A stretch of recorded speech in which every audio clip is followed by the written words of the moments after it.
Hello and welcome to Stella Talk Show. I'm your host, Stella Ram, realtor, entrepreneur, and someone who believes that success is not just about what we achieve, but about how we uplift others along the way.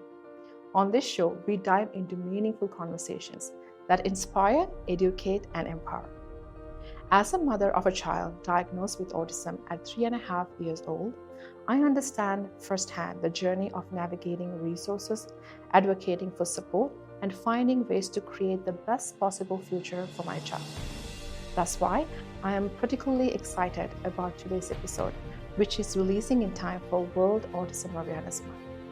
Today, we'll be focusing on the incredibly important topic, financial planning for families impacted by autism. Financial stability can play a huge role in ensuring children getting access to the support, therapies, and resources they need. To help us unpack this vital conversation, I'm thrilled to introduce our special guest, Bhatt. Ham is a dedicated financial coach, a mentor, and has a rich background in accounting, project management, and financial services. As a regional vice president in the financial services industry, Ham has spent over 20 years working closely with community partners to provide valuable financial planning tools and resources for families and individuals. As a passionate advocate for autism awareness, Ham has been an active volunteer, board member at Waves of Changes for Autism, and an oversight committee member at Autism Ontario. His mission is to empower families by educating them on building financial security and achieving personal freedom. Hi, Ham. Welcome to the show. Thank you so much for inviting me. It's an honor to have you here. Just to start off, I'd love to hear what inspired you in this journey to get involved with financial planning for families with autism. So it all actually starts from my own journey. So when my daughter was born back in 2003 and March 2004, she was only 3.5 months age and she got diagnosed with leukemia. So she was at the Sick Kids Hospital and they were treating her, and her leukemia was very aggressive form. So she had to stay there for back-to-back chemotherapy cycles, and she got 4 of them in total. And when she came out of the hospital, she was only 8 months. So you can imagine that the first thing is that, when you have a child who gets diagnosed at so early age, you are trying to figure out so many things at the same time. That's true. So when she got discharged, then after, we obviously had to follow up with the sick kids for her appointments and so on. But at the same time, we also started discovering so many challenges which kind of started happening with her health. And that was as a result of the chemotherapy, I would say. Just because she had so many toxins in her body at a very young age. Yes. So she had many different symptoms like severe eczema, her different abilities for things which she can and cannot do. She didn't have much physical strength either at the same time. So we were working on different aspects, and then at that point the team of the early intervention, they got engaged with our family.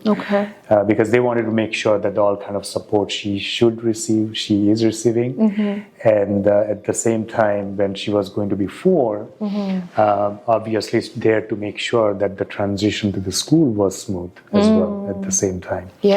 So we kind of started learning about the services and support and all those things. But then I also came to the realization that there's so many things out there, but you can't find them under one spot, right? So there is no such place where I could go and then I can say that, you know, this is where I can go and this is what I can look for and I can get everything out of it, which didn't happen. So, but then I started raising that as a concern. I mean, not a complaint, but as a concern that this is something I think, some sort of system should be in place for the families like us. And then at the same time, the early interventionist who was actually working with my daughter, she basically said, you know, why don't you speak to the group of parents? Because it seems like you guys have so much knowledge. So they basically invited me and my wife to do so, and we started speaking. And then there was nothing behind that process. Like the thought process was that how can we help others what we know? and how can we empower others with the knowledge what we have gained. Yes. So then we just started kind of getting involved in the community in that sense. We were also involved with the sick kids, because every time when they had any child who comes to the hospital, now they have to stay in the hospital. Parents are so frustrated, so devastated. And then they call us, and then they always ask us to speak to the parents over the phone. Yes. Which we did as well. And my dad is he was a private lender, and he always taught us good concepts about the finances. My wife's dad has done PhD, and he was a director at the university as well. So we both come from the background where our upbringing was very solid in terms of the finances. And I think that's why when I came out of the school, I never come out of the school with the debt. And because I was able to save money, I understood the concepts and so forth. Yeah. So fast forward, when this whole situation we were going through, then I became more interested to learn about the finances, and the same thing with my wife as well. And then we both decided to kind of get our professional licenses, and then that's how it becomes more legal, just to advise anyone on any aspects. Yeah. So that's where it actually whole journey began, and we both basically came in it. My wife got her licenses first, and then I got my licenses, and then since then we both were working in the community. So that actually came through the broader spectrum, because then we started working with the families for all type of families. But when it comes to this side of the world, where people have individuals, especially children, who has some sort of medical condition, form of disabilities or autism or anything, that's when we started becoming more passionate about it. Because I kind of realized that too, that what the parents are going through when they, even as little as that they have a newborn, they're working, that they're super excited, happy, right? And all of a sudden they try to find out that my child is not able to do certain things compared to his or her age. Yes. That's when everything starts. It's a roller coaster, right? So it's an emotional ride for most parents, and they tend to forget at that point, how to keep up with the finances. That's absolutely right, and that's very inspiring, Hemant, that how you took that challenge that you had in your life with your newborn and turned it into something that is very beautiful now, inspiring other families, educating other families who are navigating the same journey. Yes, kudos to you. Amazing. Yes. And I have to say, as you know, my son was also diagnosed when he was 3.5 years old, and as you mentioned, at every stage of growth, then one day you realize, and then your family starts to hint on it, and the people start to point out stuff, and then you start doubting yourself, and then you have to take that journey of having that evaluation done, and then when you get that diagnosis, it's a hit on the face. Yes. Right? It's until my son was diagnosed and I was introduced to this whole world of autism, I had no idea. Yeah. And I felt bad about that. So having that journey, giving that assistance to parents, as you mentioned, when they are introduced to this space in their life, that is very empowering. Yes, thank you. Yeah, and appreciate that you're taking the time to do that. And just to break down what autism really is, right? Just to have that understanding so we can break the stigma.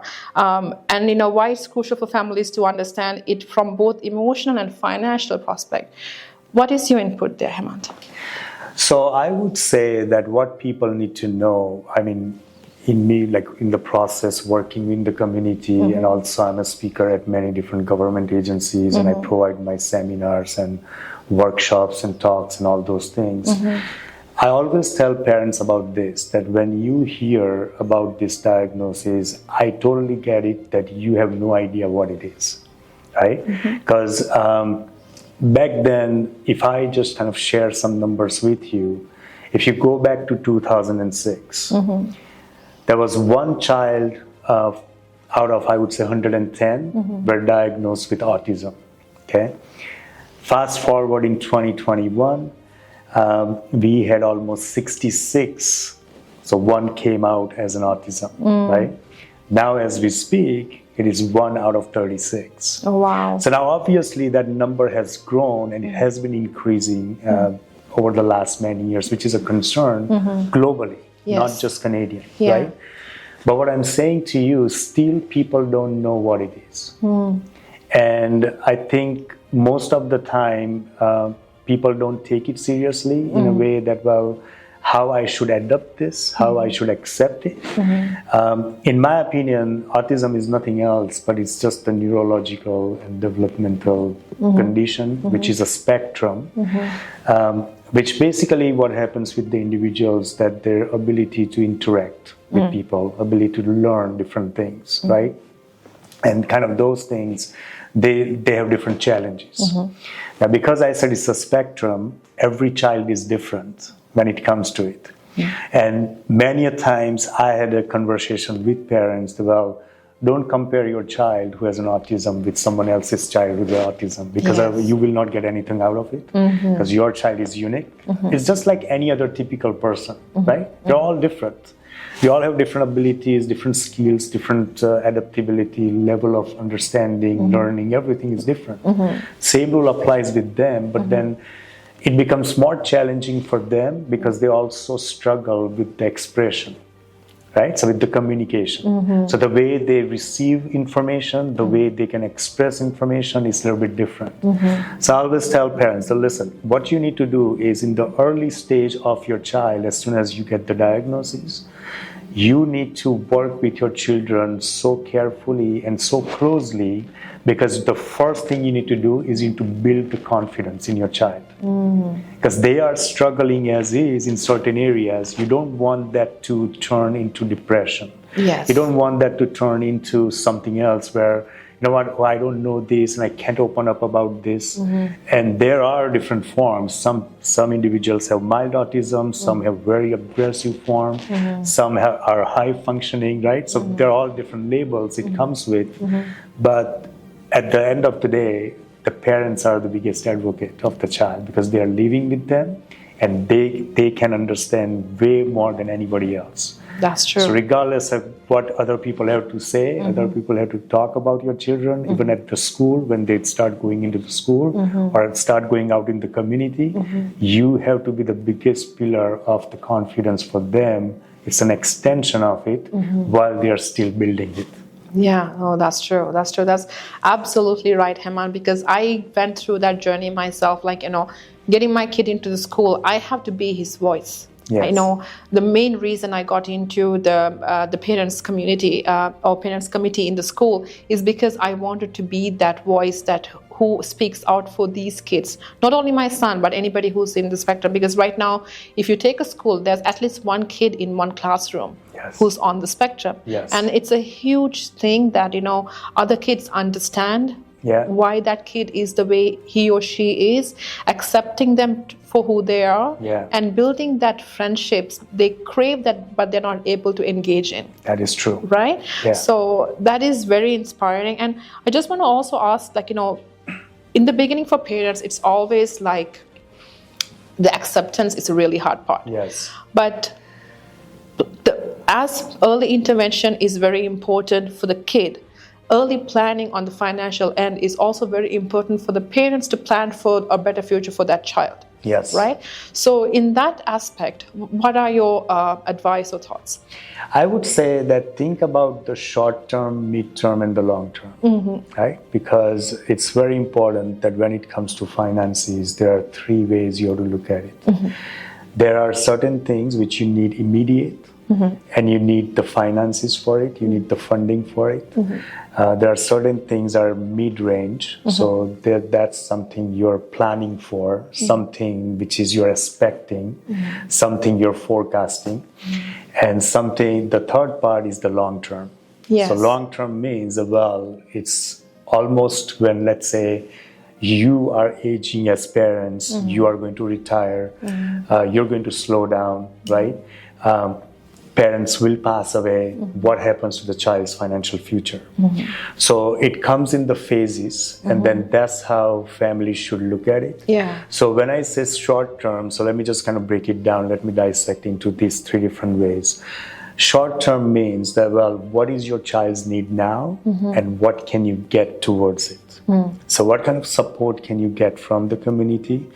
What kind of funding you can get from the federal, provincial, or any private organizations?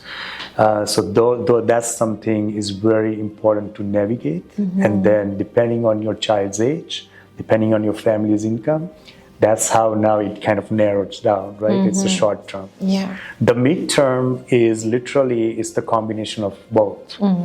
So why I said both, which means that, well, something you have to rely on the federal, provincial aspect, but something comes to your self-reliance as well. So there are certain age where, especially when your child turns over 18, then things changes in terms of the funding. Right? So that's something you have to keep in mind, and you have to just kind of plan for it.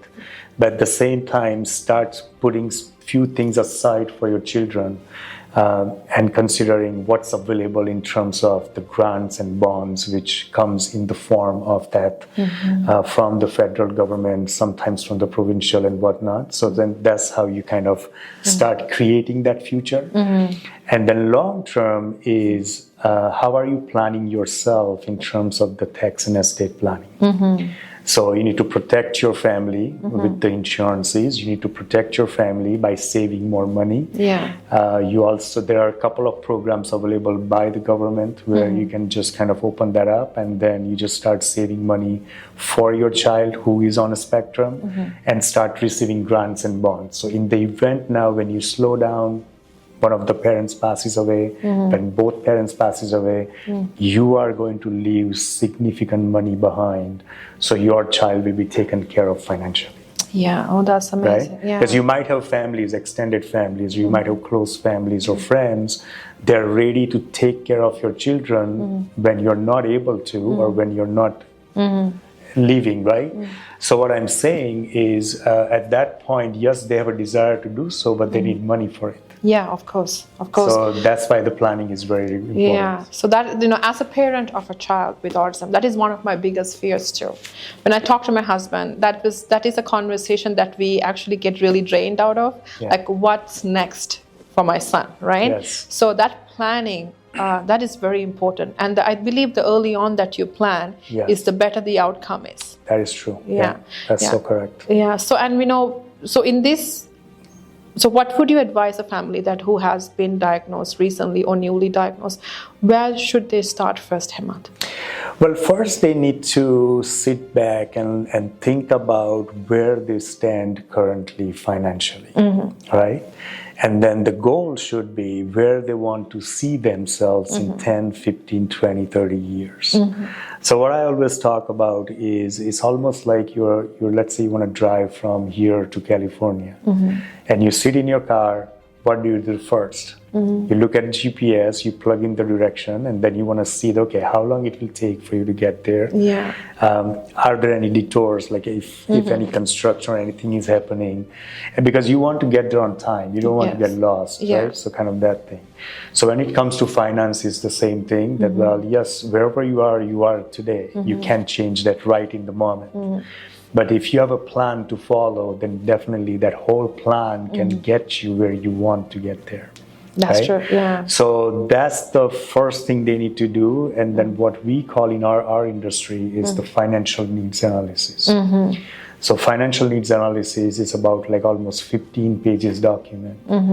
And this document talks about the entire your financial household, all areas of financial household, whether you're looking from the protection side, which comes in the form of different types of insurances, or we are looking to get rid of your debt, which is debt management, investing money for your retirement, for your children's education, for your children's future, or establishing yourself a wills, power of attorney, all those things. So it captures every single piece of information in that plan, and then it tells you like where is the gap. So you know that, okay, if you want to, let's say, have X amount of dollars at age 50, at age 55, 60, but you will not have it if you continue doing what you're doing now, right? Yeah. So it gives you the shortfall. Basically, every single pages, it shows you the shortfall. And the most important thing it gives you is the FIN number. which we call financial independence number. Because if anyone wants to retire, generally speaking, when I meet with my clients and I ask them, okay, what age you want to retire? And they always tell me, like, out of nowhere, 65. I'm like, why 65? Oh, because then that's what everyone talks about. I'm like, well, that's not the case. You can retire at any point you want. But why you can't retire sooner? Because you don't have money to leave off. The financial planning is exactly right. Just imagine that you have enough money to leave off every single year. You will retire now, right? Absolutely. So that's how it comes down to. So I always talk about that part. So that's the first step. That evaluate your own situation, your own finances. And then there should be a plan. And then once you have that plan, now right away we just start dissecting into what is going to help you to get there. Yeah, most definitely. That's really wonderful that you shared that with me. So when we talk about early intervention for kids who've been diagnosed very early on, or whenever that they do go through that phase, it's very crucial. Yes. Yeah, because the earlier that you intervene, the better the results are. Like, hopefully they can find out what they need more, so they can focus on that areas. But these therapies, very expensive. Yes. Like, I have personally myself gone through ABA therapy, speech therapy, etc. And it is for average family, it's a huge financial burden. Yes. Right. So it's great that we have the financial planning for the as you said midstream and the long term, but in the beginning it's a struggle for families. So as a realtor myself, and as also an autism mom, I have seen families go through a very hard turn on financials to make sure their kids get the best in their growth. I have seen people sell their home, take their money and go rent and spend it on therapy. I have seen people use their equity, they pull out the equity to spend on therapy, and they plan it because they don't want to do it short term, they want to do it long term, because that's where the results come in. So when you look at the big picture, do you think there should be more concentration given to support these families in the big in the government and or in the public and how we can be a part of support there? So, I mean, the way I look at it is, first of all, besides this financial aspect, every family, they should know about the different process of, like how they can just get through what's available out there.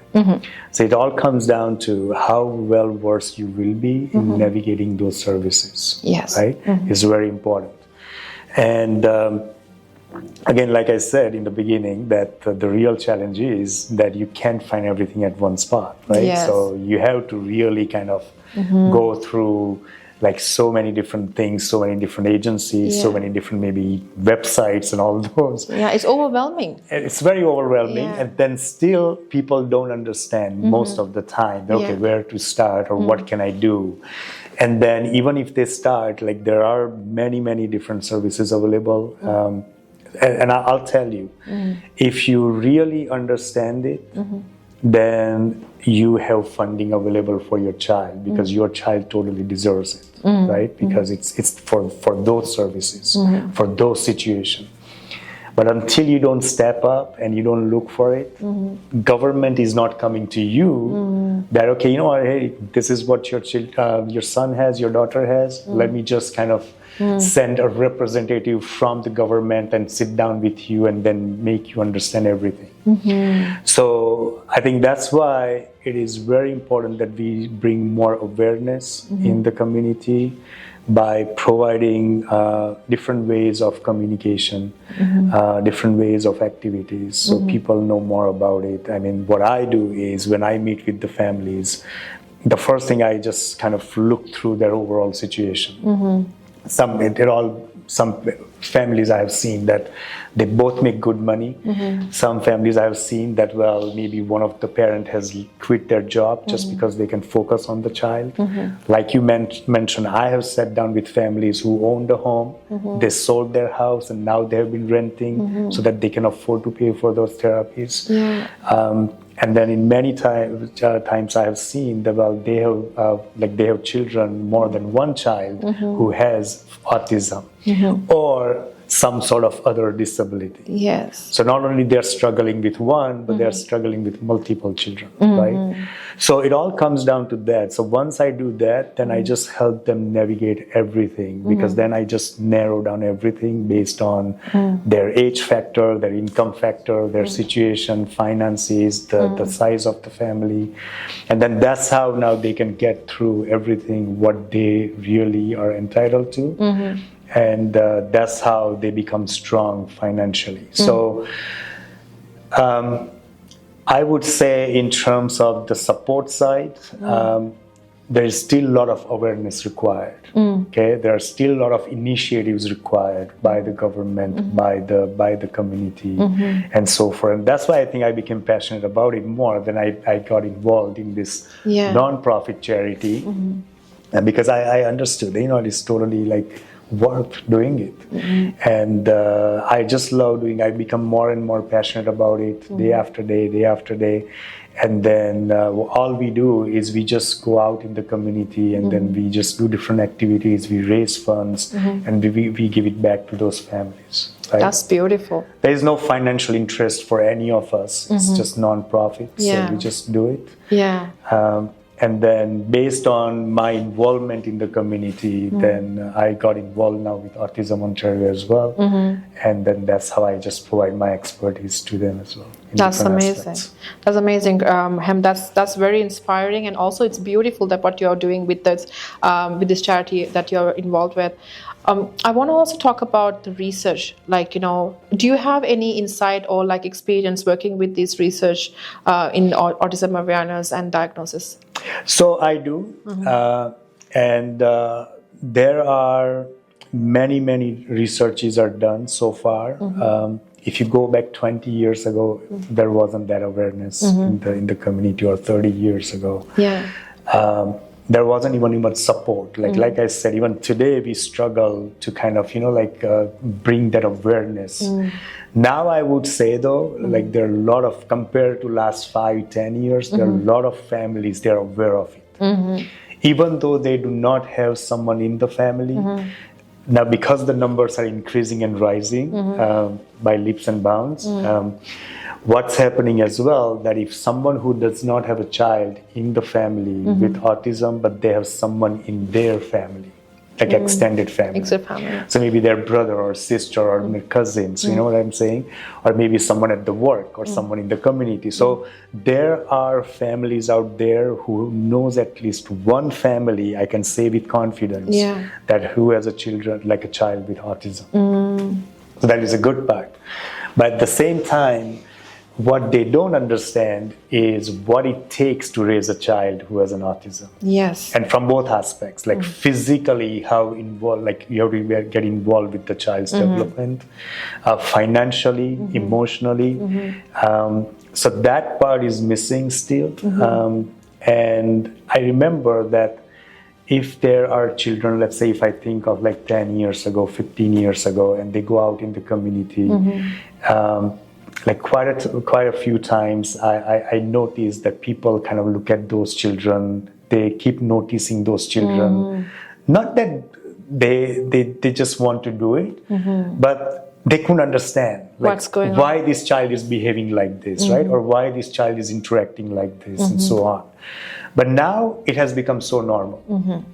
Nowadays I see that, you know what, people look at it and they don't bother about it. Like they know that something is there. They know that that's the awareness, and so on.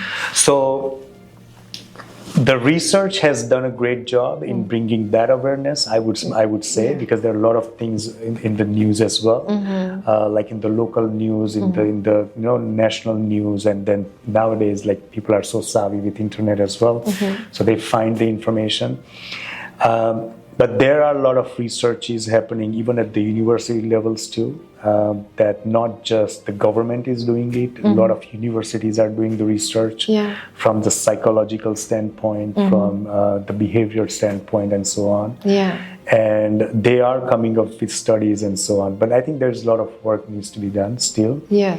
And the only reason why, because those numbers are increasing a lot, but at the same time, it's a very big spectrum.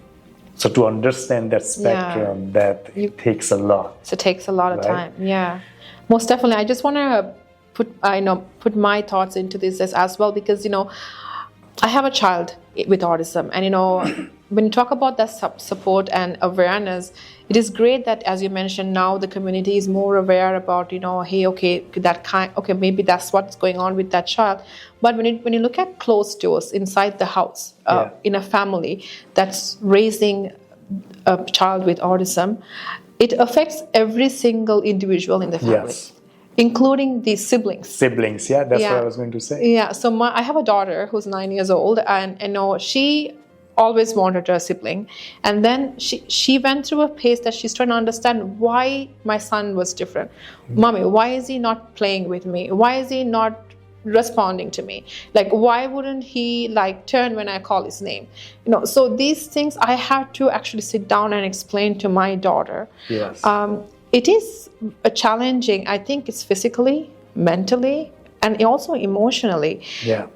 Not only for a mother, father, but also to a sister, brother who's part of that family. Yeah. So when we talk about support, I think we should also consider the support the family needs. Yes. Because it's a journey not only that individual who's diagnosed is going through him, it's the whole family going through.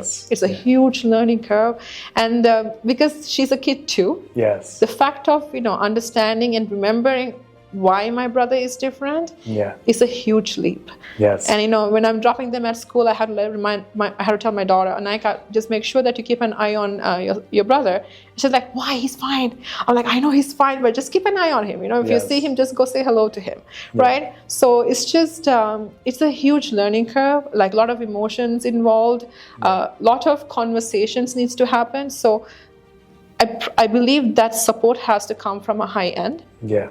Definitely from the community, from the support groups, from the government on educational aspects. And when we talk about support and early intervention, I believe not only the kid need early intervention, even the family as well, emotionally, physically need that early intervention in understanding the journey that is ahead of them. Yes, that is true. Yes, yeah. So it's a huge learning curve for everybody. Yeah. And I think the pillar behind that is the finances. Because I have had the opportunity to work with a family who actually had decided to go separate ways because they were not able to handle the struggles that comes with it. And it's very sad to see that. And for families that this is a situation that families need to stand together strong.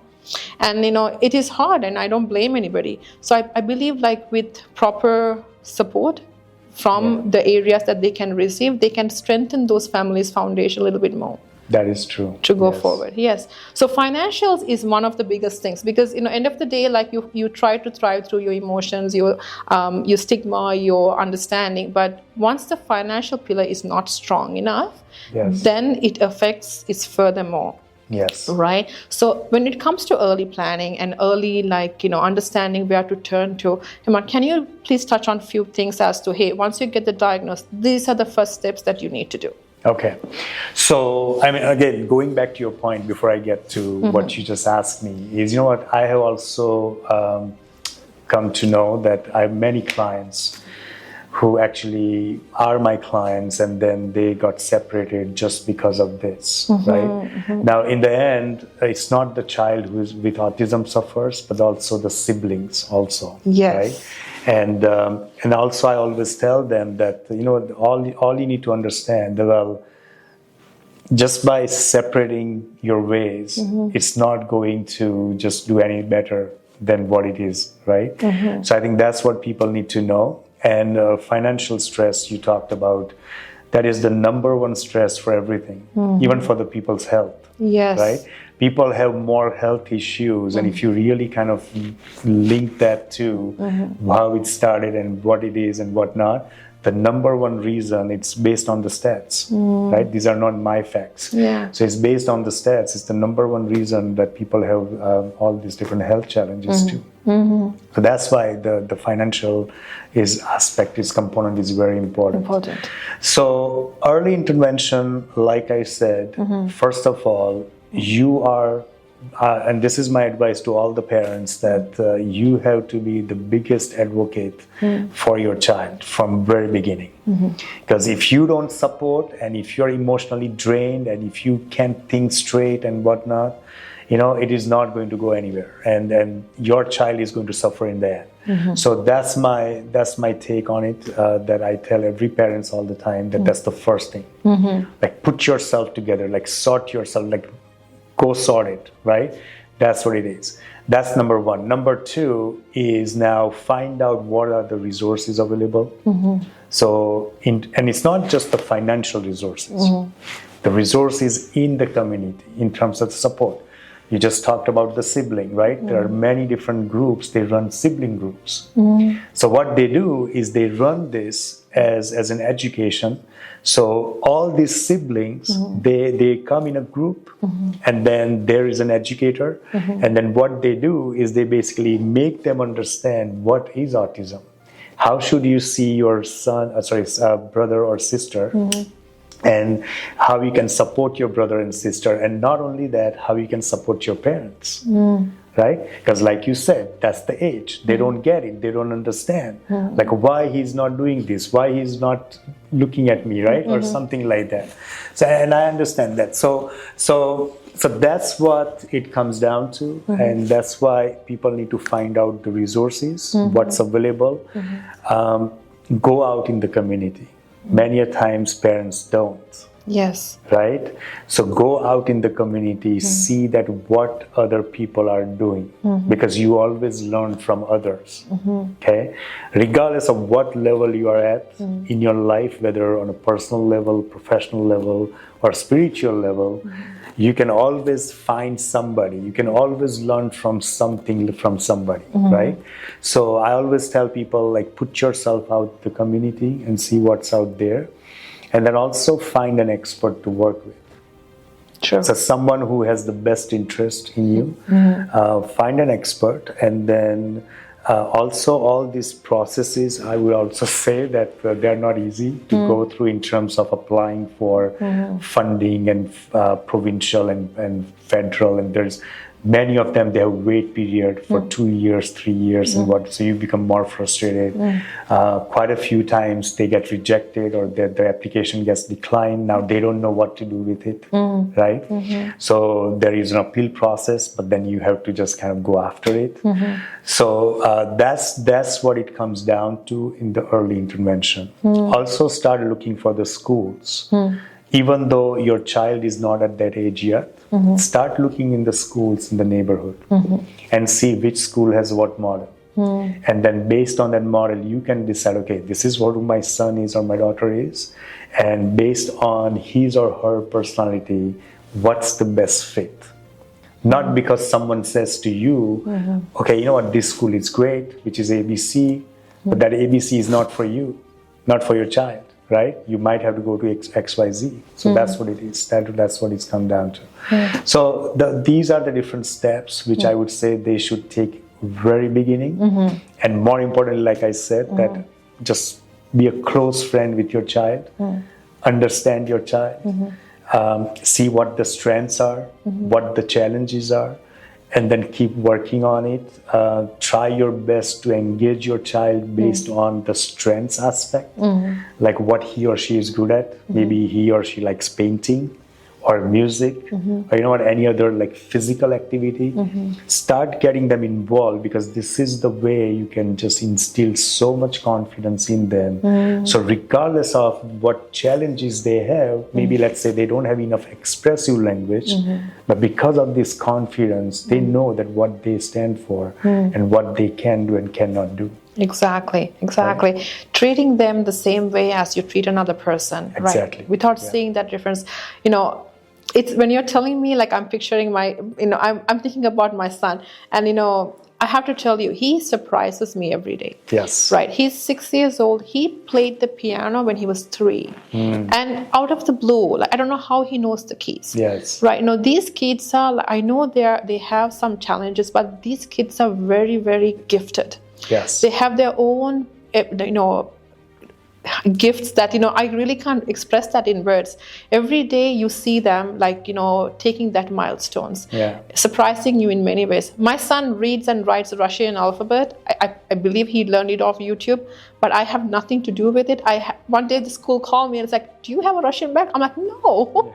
This is funny, but for him, because he's so fascinated with the fonts and the drawings of the alphabets and things like that, he's so into learning other languages.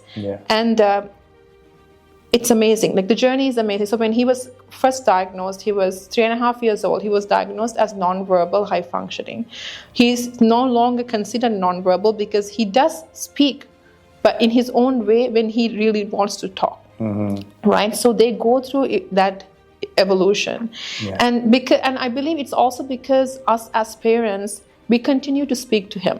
Yes. Just because he was diagnosed as nonverbal, we didn't leave it there. We still read books with him. He reads really well. But it's just that communication aspect. I think he's starting to develop. I think every kid will at one stage or not. So they do evolve as well through the spectrum. So the much support that you can give them and treat them as normal as much as you can. I know it's not going to be easy. You have your days, right? I have my days in my home too. But just having that empowerment, right? And that strength to pull through, to see the rainbow on the other side is very, very inspiring. And Stella, see, I've always respected you, and you're gaining more respect of me just the way you are saying everything, your thought process behind it. It's very commendable that the way you are treating him and the way actually you are just trying to bring the best out of him. I think it's very, very commendable. Yeah. That's what we do as parents, right? Yes. Yeah, that's really nice. And on the other side of the fence, like, there are many parents, they give up. They just think about, because they just get so overwhelmed by the diagnosis, the label, the doctors and specialists and therapists and so on, and that basically makes them believe that now my child is not able to do anything. But that's not the case. That's like you said, the case, no. You don't know what your child's strength is until you discover it. Exactly. And to discover it, you have to spend time. Yes. Right? Yes. So that's what it comes down. Because, see, I don't know if you've heard, but there are many individuals out there who are blind. They can't see. But they have another sense which is so strong, because they always say that, well, when something is suppressed, someone else is going to rise. Yes. Right? And this exact concept applies when it comes to autism. Maybe they are not good at maybe doing 2, 3, 4 things. And I would always say, well, even as a typical person, not everyone is good at everything. Yeah. Right? The only challenge is because your child is not behaving the way that you expect it to be. Or they are not really learning the way other children are learning. But then that's okay. Yeah. But they can be something else. Yeah. Right? Yeah. Just accepting who they are and empowering them throughout the journey. Yeah. And seeing them evolve. That's very inspiring. It actually pays off. It actually gives me that satisfaction. Oh my God, okay. The time I spent with him in, getting him to like converse with me, and now seeing him trying to do that, it's mind-boggling. Yes. No. And I know that not only me or you, like a lot of parents out there is going through this journey. I want this conversation to be very empowering to them, to continue to do what they're doing and believing in their journey and their child, because there's a lot of potential that is hidden in that little kid that you can definitely bring out. 100%. Yes. And I wanted to ask your advice, Hemant, because when as we talk about therapy and things like that, budgeting is very important to keep the therapy going for a long time, because some of the challenges we see is people try to do therapy, but they're not able to budget it long term. So what is your advice there for families who are trying to budget it properly to keep the support or the therapies going for long term for their kids?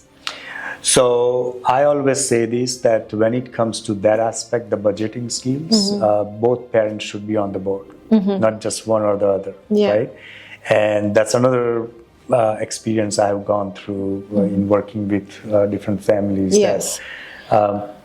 I come across as, you know what, yeah, my wife is good at that. She takes care of everything. But I'm like, okay, in the end, you need to know that as well. Yes. Because if you don't understand it, if you're not involved in the process, how can you contribute? Right? Yeah. You can't just go to work and bring money. You also need to understand it, like where the money is going. So budgeting is something that both parents should be on it.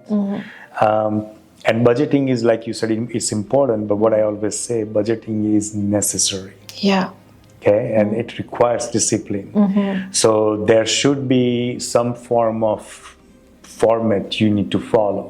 Maybe you have Excel spreadsheet, maybe you have a document, maybe you just are not technology person, so you have everything kind of written down, and then you should have like a planner, right? So anything works for the families. I think that's what they should stick to. But when it comes to budgeting, now they need to come down to that what is coming in and what is going out. Yeah. Right? Yeah. And at that point, like in the beginning, they might not have the funding available because it's just started, right? So you're managing with what you have. But as you start, the funding starts kicking, then you just now need to manage it effectively in a way that you're not putting yourself into a whole lot of debt. That's true. Because that comes with the stress. And that actually drives into your emotions. And then because of the emotions, now you can't actually execute what you have to on a day-to-day basis. Yeah, that's true. That's true. So that's why the budgeting is something that they really need to understand it, understand the difference in between want and need. So you want probably zillions of things, but not necessarily need it.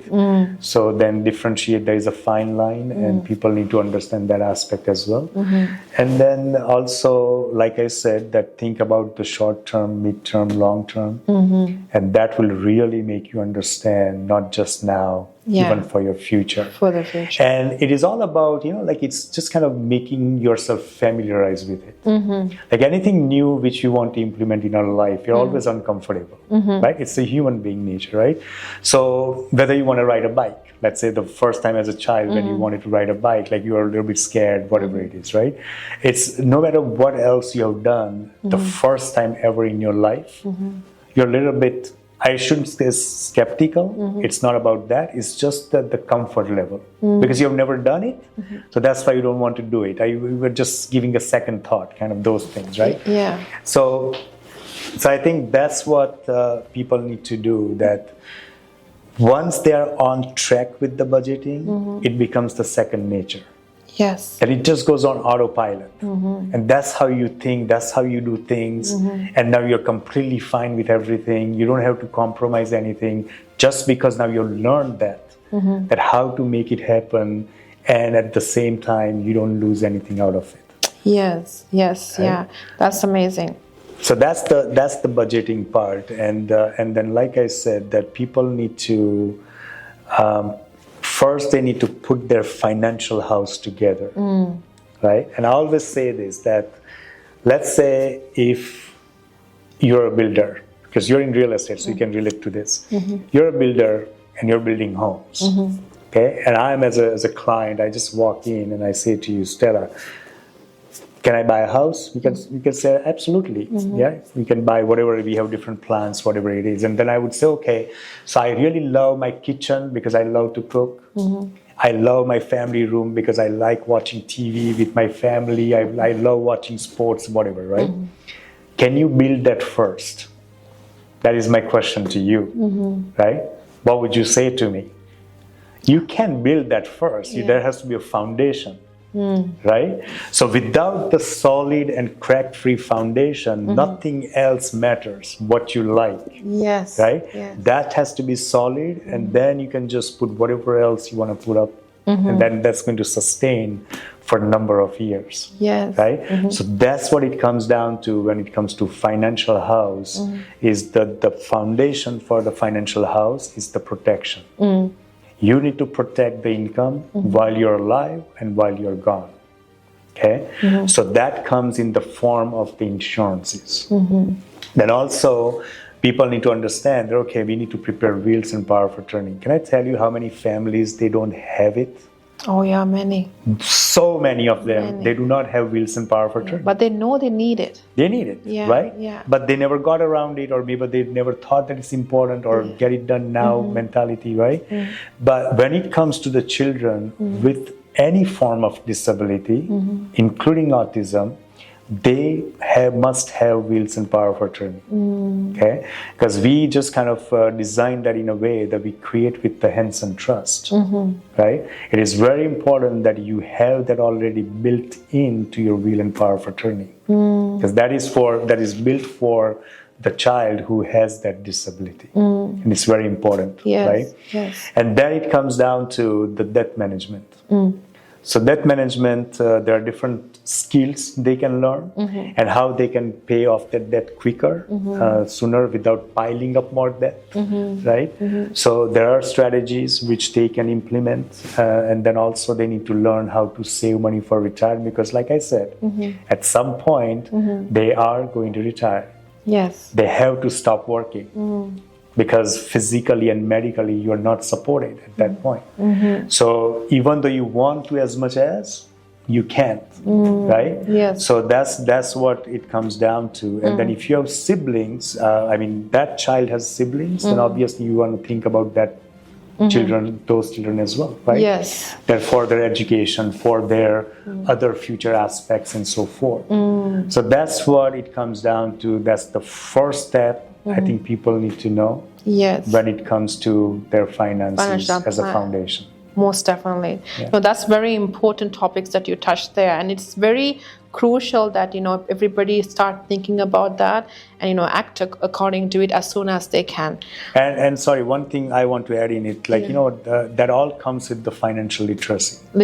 Exactly. Because people are doing things, but they don't know what they are doing, why they are doing it, what's the purpose of it. They are doing it maybe because, they heard it from somebody. Maybe their brother did it, maybe their cousin did it, their friend did it. But every family is different. Yes. Their situation is different, their goals and dreams are different, and financial literacy is lacking. The reason why, because when we went to school, we got math, history, science for a number of years, right? How many times today we are using history on a daily basis? Not much.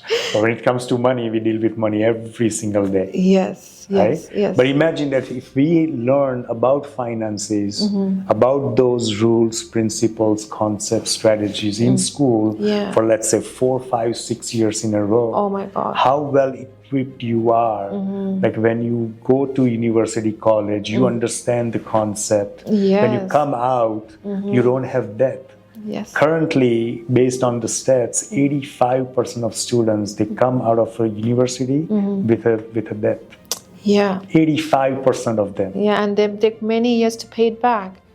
Yeah, that's the reality. Yeah, financial literacy because is definitely important. That's what it is. So that's what I always say people. When you have situation like this, or just a typical family, understand what the finances are. Yes. Get that education. It's a financial literacy. That's what I say. Because once you have that, then you can make the informed decision about it. Absolutely, Hemant. Most definitely. I want to also talk about the tools, grants, or investment strategies that can help families better prepare for children to be more independent, especially on the spectrum.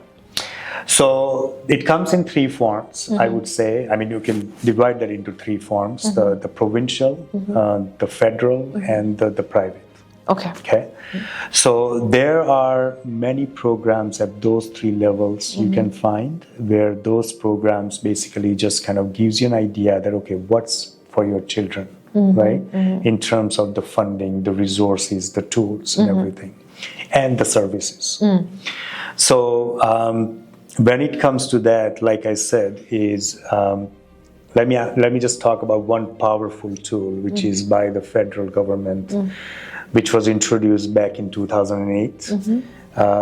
It is called RDSP, Registered Disability Savings Plan. Yes. So And again, that's with the same concern because these numbers are rising. And this is not just for people who have children with autism. It's actually available for any form of disability. Yes. But that's the concern because at the end of the day, that if, let's say, these numbers are rising, in the event when parents are passing away, they don't have anything left behind or not enough.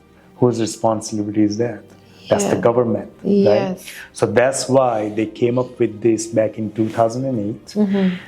This program, basically, it's what it is that you contribute. So they're making parents a little bit more disciplined, which I like, that you contribute a little bit, and then government gives you grants and potentially bonds depending on the income of the family. So to give you an idea that if your family falls under high income over like almost 100,000, then you put $1,000 in and government gives you $1,000 grant in that account. So it's almost 100% match. Yes. The best investment, right? Yes. Do you know any investment which is giving you 100% No. guaranteed return? Yeah. No. This is how I see it as because I come from the industry. Yeah. And if the income is less than that, so there is a grace period in terms of when it comes to those numbers. So if you fall in between those numbers, then you put 1,500 in, and government gives you 3,500 towards that. Wow. So now the grant portion is bigger. Yeah. Right? And if the income comes under the lower income families, then not only you get those grants, you also get $1,000 in bonds. So now you put 1,500, government gives you 4,500 in that account. Wow. Right? So I have seen that as a most powerful tool because many clients, they have actually understood it, they established it, and now fast forward, they have almost like $200,000 sitting in their child's account, which started from little amount because most money comes from the form of the grants and bonds, and also it's an investment because government says, well, you have to invest it, you have to have an investment account. So that's an investment account. So now that money grows. Yes. Right? Now this has been built for child's long-term future. So, and again with the same concept that, well, while you're around, while you're capable, you're actually providing everything for your child. But in the event when you slow down, you're retired, or you're not around, then that becomes your son's financial future, your daughter's financial future. Yes. Right? Yes. It's a very, very powerful program. Now, the reality is that TFSA, which you know of, Tax-Free Savings Account, was launched in 2009. And most family, they're aware of TFSA, but they're not aware of RDSP, which was launched year prior. Yeah, no, that's true. You know, even myself, I didn't know the depth of details of it. Yeah, so it's a good thing that you took the time to break it down. Oh my God, that's a huge thing. Everybody out there. It's a game changer. That's how I see it as. That particular program is a game changer for the family. For the families, exactly. Yes. And what are the other tools? Is there any other tools, Hemant, that compared to that, or something? So there are, so in terms of investment portion, yes, this is RDSP. Then there are other tools like you can build a trust, establish a trust, not a build a trust. But you can have a trust account where you can just put money into that trust account for your son or daughter, and then you can just let it build that aspect. But then in terms of the benefits, there are a lot of benefits available provided by the government. So there is also another program, it's available by the ministry, which is available for those children as well. It falls under the acronym SSAH, Special Services at Home. Okay. And if your son or daughter, so your child basically qualifies for it, then it also comes with another program which is attached with it, which provides like a monthly amount, which is not a huge amount, but then your child also gets covered fully for medicals and the dental services. Oh, nice. Okay. But the special service at home, it is also a program where it's a process you have to go through. There's an application process and you have to wait for it, and then you have to be an advocate, like what's the maximum amount you can get for your child. There's no fixed number for that. Okay? It all depends on your child's scenario and how well you will present your child in terms of that application. So that's how they will define that what he is entitled to or what she is entitled to, and you can get lump sum amount per year. Yes. So the way that works, that you can use that amount for therapies, because that was the concern you brought up, that people don't have enough money. They can use for therapies, they can use for respite services, they can use for some other services like the home cleaning, if you bring the cleaner in your house and so on. So there are many different aspects you can cover under that. You can even buy a technology for your child. Yes. You can buy a laptop, you can buy an iPad, right? So all they care about is as long as you fall within those guidelines where there is a huge list given to you that this is where you can spend money, it's all yours. Absolutely, Hema. So as you mentioned, every dollar count, right? Because families need the maximum that support that they can get, so they can plan it very well for the family and also for the kids who need that support. That is true. Most definitely. And your thoughts on how the border community, like business owners, schools, and local residents, actively support families with autism in a meaningful way?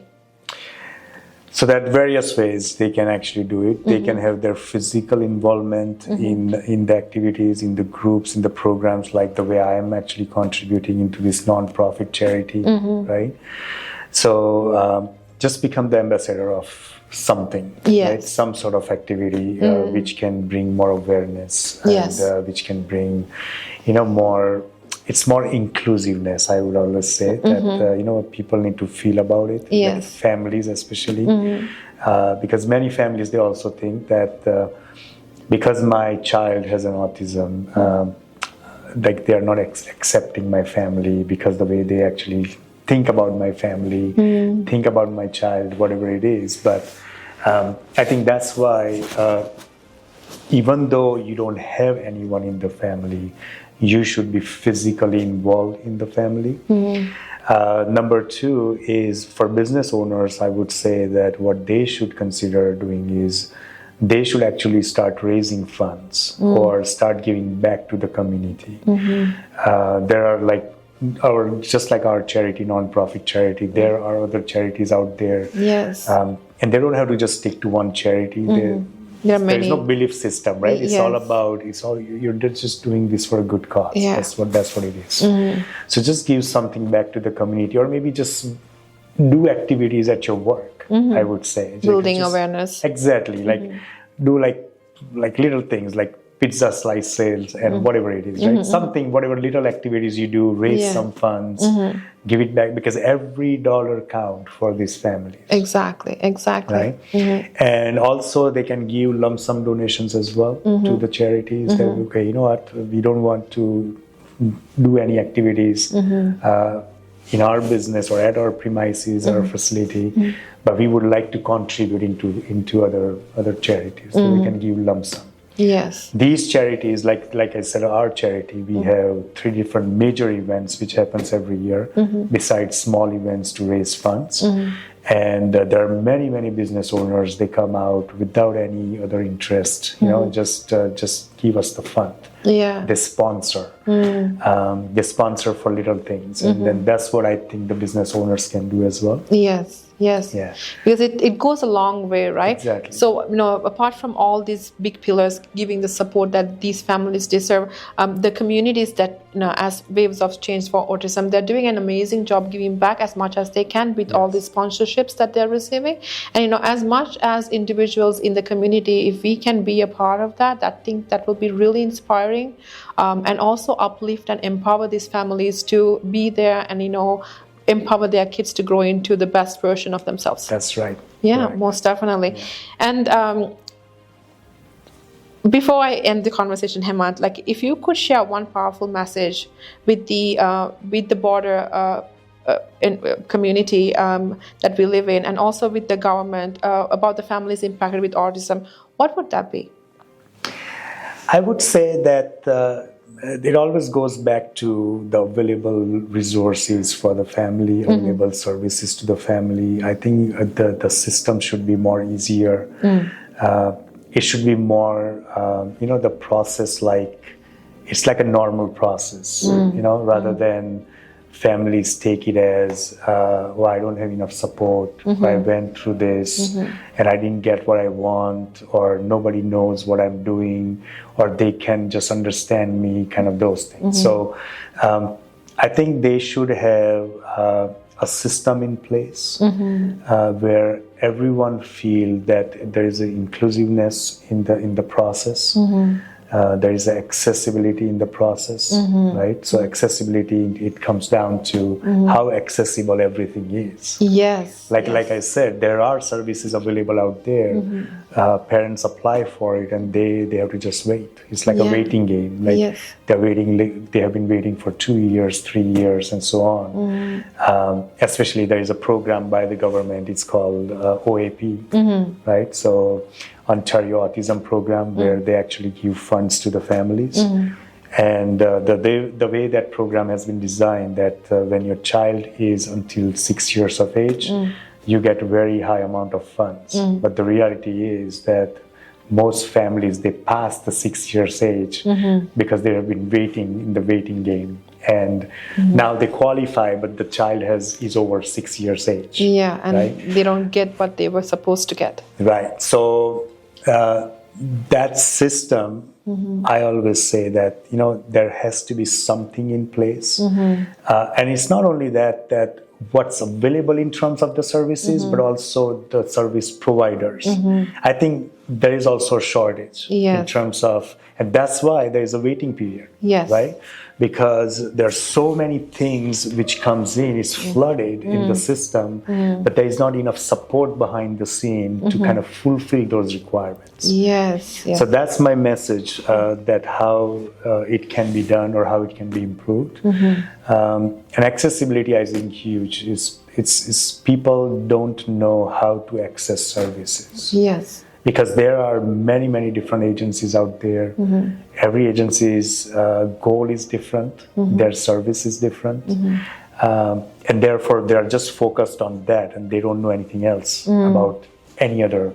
They don't talk to each other. Let me just put it this way. Yeah. So they don't know what the other agency is doing, right?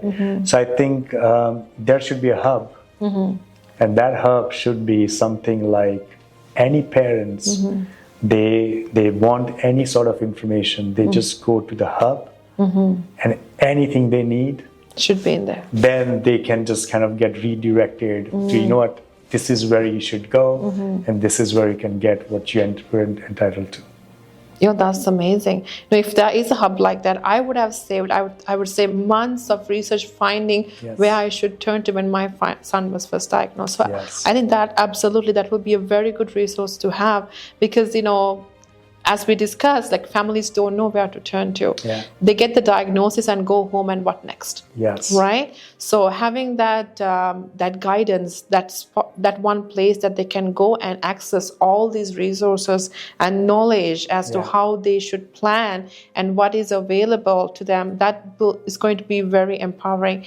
And to know, because end of the day, we are actually building our future together here, because as you mentioned, like, as statistics, there's a lot of diagnosis. You mentioned 1 in 37 families are diagnosed at autism, and that is the future generation that we are looking at.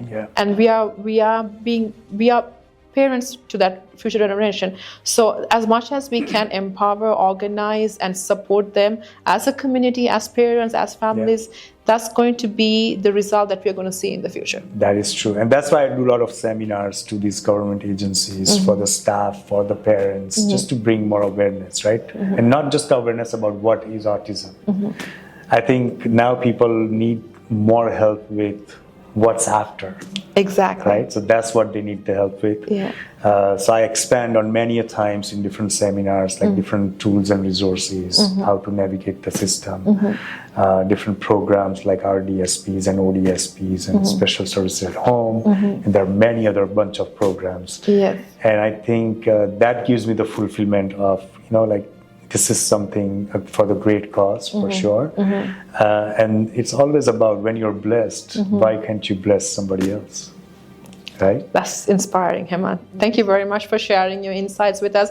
The information that you shared with us has been really valuable, and I believe the listeners, you gain something out of this. And if you're not a family with a child with autism, if you know someone who is, please go ahead and share this episode with them. It'll be very valuable for them to know as to where they can turn and how they can build a very good foundation for their kids. Hema, once again, thank you very much for taking your time. And if you would like to could contact him on directly and speak with him about the support that he has been providing to families with kids with special needs or autism, I'm going to leave his link below in our details. So please go ahead and check it out and stay tuned for our next episode. And thank you to all our viewers for listening to us. And thank you, Stella, again for inviting me. You're most welcome, Hema. It was an honor to have you. Thank you. Thank you, Hem, for sharing your valuable insights. It's clear that with the right knowledge and planning, families can build a stable and secure financial future for their children. To our listeners, if you have questions or would like to connect with Hem directly, please visit the link below on our bio and connect with Hem. Thank you for joining us for this heartfelt and informative conversation. Please subscribe and share with anyone who can benefit from this valuable information. Remember, awareness leads to action, and together we can create a stronger, more supportive community for all families. Stay tuned for more empowering conversations here on the Stella Talk Show. Until next time. Thank you for spending your time with us on the Stella Talk Show. We hope you found value in today's episode and gained insights to help elevate your lifestyle. If you enjoyed the discussion, please like, subscribe, and share it with anyone who could benefit. It means the world to us. Until our next episode, stay inspired, and I'll see you soon on our next Stella Talk Show.